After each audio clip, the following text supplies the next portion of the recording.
বাংলাদেশের আপডেট সংবাদে আপনাদেরকে স্বাগত। শুরুতেই সংবাদ শিরোনাম। শুরুতেই জানিয়ে দেব একটি গুরুত্বপূর্ণ ভয়ঙ্কর সংবাদ। আগামী জাতীয় নির্বাচনে সব দলের সমান সুযোগ চায় জাতিসংঘ। এবার কপাল খুলে যাচ্ছে হাসিনার আওয়ামী লীগের, থাকছে বিস্তারিত প্রতিবেদনে। এরপর জানিয়ে দেব শেখ হাসিনার হাতে আছে আর মাত্র 1 থেকে 1.5 মাস সময়। জোর চেষ্টা চালাচ্ছে ইউনিট সরকার, হাতে পেয়ে গেল নতুন এক অস্ত্র, থাকছে বিস্তারিত প্রতিবেদনে। এদিকে হাসিনার পতনের মূল চক্রের ছাত্রনেতা নাহিদের ব্যাংকে কত টাকা রয়েছে জানেন? শুনলে চমকে যাবেন আপনিও, থাকছে বিস্তারিত প্রতিবেদনে। সবশেষে জানিয়ে দেব ডিজিএফআই এর সাবেক মহাপরিচালকের বাসায় মিলল ট্রাক ভর্তি টাকা আর টাকা, থাকছে বিস্তারিত প্রতিবেদনে। এতক্ষণ শুনছিলেন সংবাদ শিরোনাম, এবারে বিস্তারিত। বাংলাদেশের আসন্ন জাতীয় নির্বাচনের আগে অংশগ্রহণকারী সব রাজনৈতিক দল ও প্রার্থীদের জন্য সমান সুযোগ নিশ্চিত করার সুপারিশ করেছে জাতিসংঘের মানবাধিকার দপ্তর। জাতিসংঘের এই দপ্তর তাদের সাম্প্রতিক প্রতিবেদনে পরামর্শ দিয়েছে যে বিশেষ করে নির্বাচনের পূর্ববর্তী সময় বিশেষ পদক্ষেপ পুনঃপ্রবর্তনের ব্যবস্থা নিশ্চিত করুন, যাতে নির্বাচনে অংশগ্রহণকারী সব রাজনৈতিক দল ও প্রার্থীদের জন্য সমান সুযোগ নিশ্চিত হয়। জাতিসংঘের মানবাধিকার বিষয়ক হাই কমিশনারের দপ্তর ও এইচসিএইচআর গত 12 ফেব্রুয়ারি তার জেনেভা অফিস থেকে বাংলাদেশে 2024 সালের জুলাই ও আগস্ট আন্দোলন সম্পর্কিত মানবাধিকার লঙ্ঘন ও নির্যাতন শীর্ষক একটি অনুসন্ধানমূলক প্রতিবেদন প্রকাশ করে। ওএইচসিএইচআর মৌলিক স্বাধীনতার প্রতি সম্মান প্রদর্শন সহ নিরপেক্ষ ও অবাধ নির্বাচনের জন্য নিরাপদ ও সহায়ক পরিবেশ নিশ্চিত করার আহ্বান জানিয়েছেন। এছাড়া দপ্তরটি শাসন ব্যবস্থার ক্ষেত্রে রাজনৈতিক দলগুলোর প্রভাবের ভারসাম্য রক্ষার জন্য তদারকি প্রতিষ্ঠানগুলোকে শক্তিশালী করার উপর জোর দিয়েছে। জাতিসংঘের এই মানবাধিকার দপ্তর নাগরিকদের ও অধিকারভোগীদের গণতান্ত্রিক প্রক্রিয়া আরও সক্রিয় ও সরাসরি সম্পৃক্ত করার জন্য নাগরিক নেতৃত্বাধীন অংশগ্রহণমূলক ব্যবস্থা গড়ে তোলার পরামর্শ দিয়েছে। প্রতিবেদনে রাজনৈতিক দলগুলোর অভ্যন্তরীণ ব্যবস্থাপনা মানবাধিকার নীতির সঙ্গে সামঞ্জস্যপূর্ণ কিনা নিশ্চিত করার জন্য ব্যাপক পরামর্শমূলক উদ্যোগ গ্রহণ করার কথা বলা হয়েছে। ওএইচসিএইচআর বাংলাদেশ সরকারকে রাজনৈতিক দল নিষিদ্ধ করা থেকে বিরত থাকার আহ্বান জানিয়ে বলেছে, এটি একটি প্রকৃত বহুদলীয় গণতন্ত্র পুনঃপ্রতিষ্ঠাকে ব্যাহত করতে পারে, বাংলাদেশের একটি বৃহত্তর ভোটার গোষ্ঠীকে কার্যত ভোটাধিকার থেকে বঞ্চিত করতে পারে।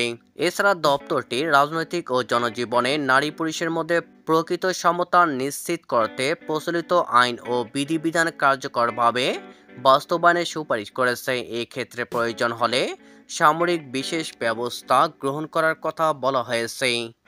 শনিবার রাজধানীতে এক সংবাদ সম্মেলনে প্রধান উপদেষ্টার প্রেস সচিব শফিকুল আলম জানান, অন্তর্বর্তীকালীন সরকার ইতিমধ্যেই নির্বাচনের রোডম্যাপ ঘোষণা করেছে। তিনি বলেন, আমরা জানিয়েছি যে রাজনৈতিক দলগুলোর ন্যূনতম সংস্কারের মাধ্যমে নির্বাচনে এগোতে সম্মত হলে নির্বাচন চলতি বছরের ডিসেম্বরের মধ্যেই অনুষ্ঠিত হতে পারে। শেখ হাসিনার হাতে 1-1.5 মাস সময় আছে। জোর চেষ্টা চালাচ্ছে ইউনিট সরকার, হাতে পেয়ে গেল নতুন এক অস্ত্র। শেখ হাসিনাকে ফিরিয়ে আনার জন্য যে আইনগত পদক্ষেপগুলো আছে তার মধ্যে একটি হলো ইন্টারপোলের মাধ্যমে রেড নোটিশ জারির মাধ্যমে গ্রেপ্তারের চেষ্টা।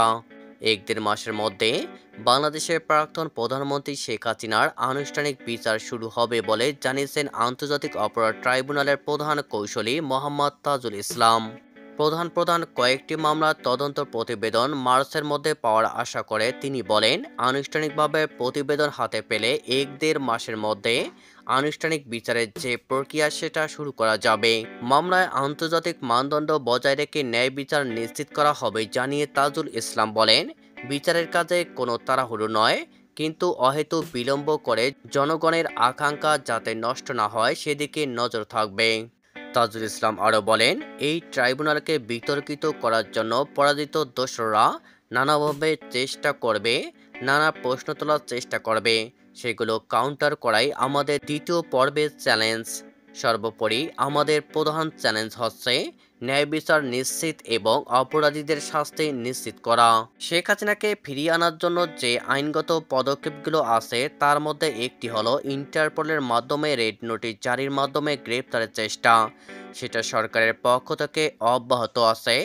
যখন গ্রেপ্তারি পরোয়ানা আমরা পেয়েছি সেটার আলোকে ইন্টারপোলের কাছে পাঠিয়েছি যাতে তাকে গ্রেপ্তার করা হয়। জুলাই গণ অভ্যুত্থানের সময় সংগঠিত মানবতা বিরোধী অপরাধের একটি মামলায় শেখ হাসিনা সহ 46 জনের বিরুদ্ধে যে তদন্ত চলছে তা আগামী 20 এপ্রিলের মধ্যে শেষ করার নির্দেশ দিয়েছে ট্রাইব্যুনাল। গত বছর জুলাই আগস্টে বিক্ষোভ দমনে শেখ হাসিনা সরকার ও আওয়ামী লীগের নেতারা যেভাবে বল প্রয়োগ করেছে সেখানে গুরুতর মানবাধিকার লঙ্ঘনের প্রমাণ পেয়েছে জাতিসংঘের তথ্য অনুসন্ধান দল। দমন-পীড়নের ওইসব ঘটনা মানবতা বিরোধী অপরাধের কাতারে পড়েছে বলেও জাতিসংঘের প্রতিবেদনে উল্লেখ করা হয়েছে। একটা সৎ রাজনীতিকের পরিচয় কি তার ব্যাংক অ্যাকাউন্টে? নাহিদের কাছে হয়তো সেটাই। তার জন্য দল গঠনের ঘণ্টাখানেকের মধ্যে সমাজ মাধ্যমের সামনে খুলে দিলেন নিজের আর্থিক তহবিলের খতিয়ান। তিনি ছিলেন ঢাকা বিশ্ববিদ্যালয়ের পড়ুয়া, তারপর হলেন হাসিনা বিরোধী আন্দোলনের মুখ। কেউ কেউ বলে থাকেন হাসিনা পতনের অন্যতম কারণই এই নাহিদ ইসলাম। সেই আন্দোলনের রেস থামার পর তদারকি সরকারের উপদেষ্টার দায়িত্বে নেন নাহিদ। তবে মাস কয়েকের মধ্যেই বিপ্লবের সাফল্য ভরা জীবন ছেড়ে এখন কাদামাটির রাজনীতিতে বাংলাদেশের ছাত্রনেতা নাহিদ ইসলাম। সেই সূত্র ধরে পদ্মাপাড়ের দেশে তৈরি হয়েছে নতুন একটি রাজনৈতিক দল। নাম জাতীয় নাগরিক পার্টি। বৈষম্যবিরোধী আন্দোলনের মঞ্চ ও জাতীয় নাগরিক কমিটির যৌথ উদ্যোগে গঠন করা হয়েছে এই নতুন রাজনৈতিক দল। সম্ভাব্য জাতীয় নির্বাচনের আগে শুক্রবার আত্মপ্রকাশ হলো দলের। আহ্বায়ক পদ গেল ইউনূসের সরকারের প্রাক্তন উপদেষ্টা নাহিদ ইসলামের কাছে। তারপরই নিজের ব্যাংকের লেনদেনের খতিয়ান সমাজ মাধ্যমে তুলে ধরলেন তিনি। কি দেখা গেল সেই খতিয়ানে? সমাজ মাধ্যমে তিনি লেখেন, উপদেষ্টা পদে যোগদানের আগে আমার কোনো ব্যাংক অ্যাকাউন্ট ছিল না। 21শে আগস্ট উপদেষ্টা পদে দায়িত্ব পাই, তারপর ব্যাংকে একটি অ্যাকাউন্ট খুলি। আপাতত সেই অ্যাকাউন্টে 21শে আগস্ট 2024 থেকে 26শে ফেব্রুয়ারি 2025 পর্যন্ত লেনদেনের হিসাব জনগণের কাছে তুলে ধরলাম। এরপরে তিনি লেখেন, উপদেষ্টা হিসাবে দায়িত্ব গ্রহণের পর কোনো আলাদা জমি বাড়ি করিনি। সেই সময়কালে আমার ব্যাংকে জমা পড়ে মোট 10,06,886 টাকা, যার মধ্যে 9,96,188 টাকা তুলে ফেলেছি।